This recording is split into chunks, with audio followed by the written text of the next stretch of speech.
wants children to come out of a covenant. Now, what's the difference between marriage and cohabiting? Well, marriage is a covenant that says, the blood is it's a metaphor. The blood is a metaphor. And the metaphor is, I give my life for you. I will lay down my life. I will give my blood for you. And so in marriage, you're in marriage for what you can give. The goal of marriage is to lay down your life for one another. But cohabiting is so funny. You guys probably have friends like this. I have friends, they're really good friends, but they've never married. They'll have 2 or 3 children. No marriage. And you're like, why don't you get married? They're like, it's just a piece of paper. I say, if it's a piece of paper, why don't you sign the dang thing? I'll tell you why you don't sign it. Because in cohabiting, you're in the relationship for what you can get. And see, because you're in the relationship for what you can get, you don't want to sign a piece of paper. Because that piece of paper says, marriage says, I'll be with you forever. And that takes away one of the main tools that you use to get what you want in cohabiting. You use the fear. Listen, what you're saying to your partner is, if you don't treat me really well, I will leave. I am not in this forever. I'm in this until you treat me bad. And therefore, in cohabiting, I live with someone instead of marry them because I use the fear of leaving to get them to do what I want. So my relationship with my partner is based on fear and manipulation. And instead of children, listen, when you get married, every time you look at one of your kids, you're reminded of your covenant. You have to think through that. This is deep.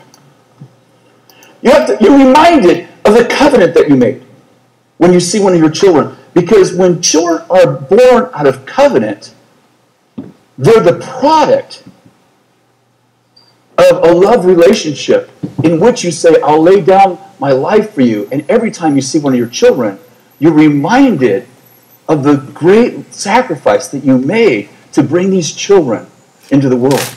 But when you're born out of cohabiting, children grow up in an insecure environment where manipulation and control, fear and control are used to get what you want. No wonder children are growing up trying to figure out who they are. And listen, I was conceived out of wedlock. So I know what it's like. I had 2 stepfathers who didn't like me. I know what it's like to grow up in an insecure environment. My first stepfather said, you're the trash that came with the treasure. Your job is to be seen but not heard. But when you are born out of covenant, there's a whole other message. And that is, you're the fruit. I say to my sons and daughters, I have 4 kids, 8 grandkids. I say to my sons and daughters, you're the fruit of how much I love your mama. Sometimes I say, I brought you into this world, I could take you out. That's what I said when they were young.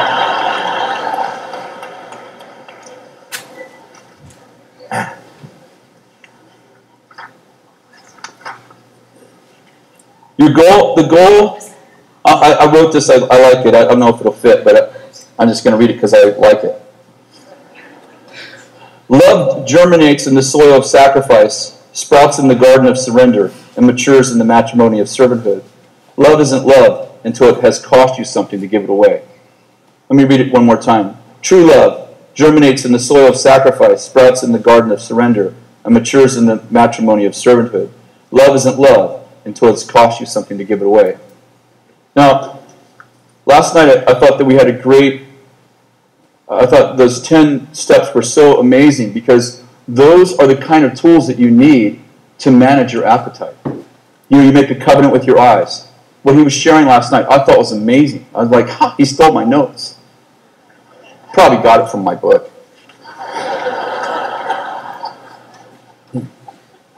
I remember, there was this beautiful girl in high school. I really liked her. And I was kind of like, she was like the most popular girl in high school. She was the head cheerleader. I was kind of like just one level above a nerd. And I just had this like idea let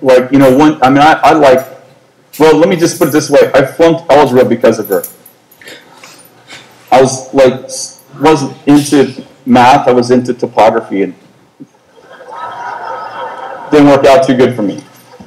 So one day I decided that I was going to ask her out. I don't know what you guys call it now. Go study, ask her out, hang out, do whatever. She's going to be my woman.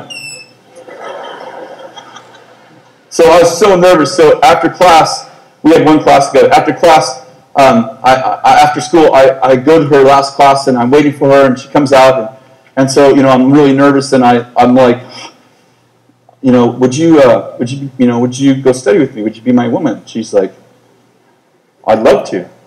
I'm like, oh, awesome. Seriously? So she said, yeah. I said, wow, I'll walk you home after school because I didn't have a car yet. So she lived 2.5 miles the opposite direction of my house, which was 2.5 miles the other way. So I walked her home, and like, I am so cool. We walked slow. So my friends who had cars could see that I had a woman. They just had a car. And so we're walking along. This is the first day that we've gone out. I'm walking her home, and we get, and I'm just like, she's talking, and I'm like, oh, stars, the angels, and stars. Stop. And we get about a block from her house, and she goes, my parents aren't home. I'm like, oh, guess we won't meet the parents. And so we walk, we get about, just I can see her house, maybe from here to the wall, and she goes, my parents got a new waterbed. I'm like, oh, that's awesome. I have no idea why she's telling me about the furniture, but parents aren't home, they got a new waterbed. Oh, awesome. And I'm like, oh, that's awesome, I like waterbeds, they're awesome, Can't think of anything to say, So we get right to her porch, and she says, and we're standing in front of the porch, and I'm not sure what to do. And she says, do you want to go try it out? I said, try a waterbed out. I can't swim. I don't know what to do. Seriously, did not know what to do. As soon as she said, do you want to try it out, is the first time it occurred to me that she was asking me to have sex with her. I didn't know it. I know, I get it now, but I didn't know it then. And I'm standing there, and she's looking right at me, and she goes, do you want to try it out? And there's this voice going on inside of me. Do you have this voice inside of you? Yeah, it's not a demon. That's another voice. One side of me said,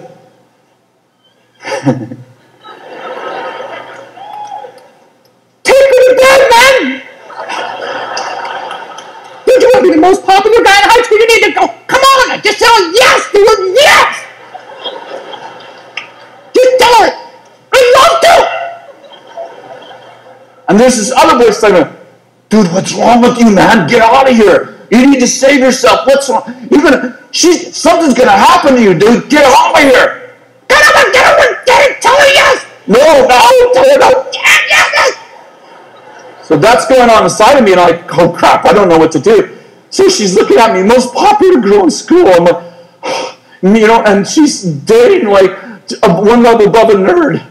And so I don't know, this probably lasted 5 seconds, but it felt like the world was moving very slowly.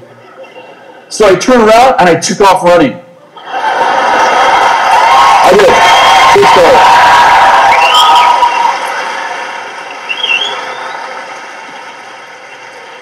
I ran all the way home, 5 miles. And the whole time I'm like, you're so stupid. Oh, you're an idiot. No, you did the right thing. No, you're stupid. You could have been so popular. This isn't really popular. No, you did the right thing. No, you're a nerd. You're a nerd. You've been reduced to a real nerd now. Everyone's going to know. You are nerds. I couldn't sleep. Next morning I got up and I'm like, I can't go to school because everyone's going to know that I'm a nerd. So I cut school. I told my mother I was sick. So I was sick for a whole week. And finally I went to school, and the first time I saw her in the hall, oh my God. I cut the class for the rest of the year. I flunked it. I couldn't do that. But every time I see her in the hallway, the first time I saw her in the hallway, I'm like, I'm going to pass out. She's told the whole school I'm an idiot.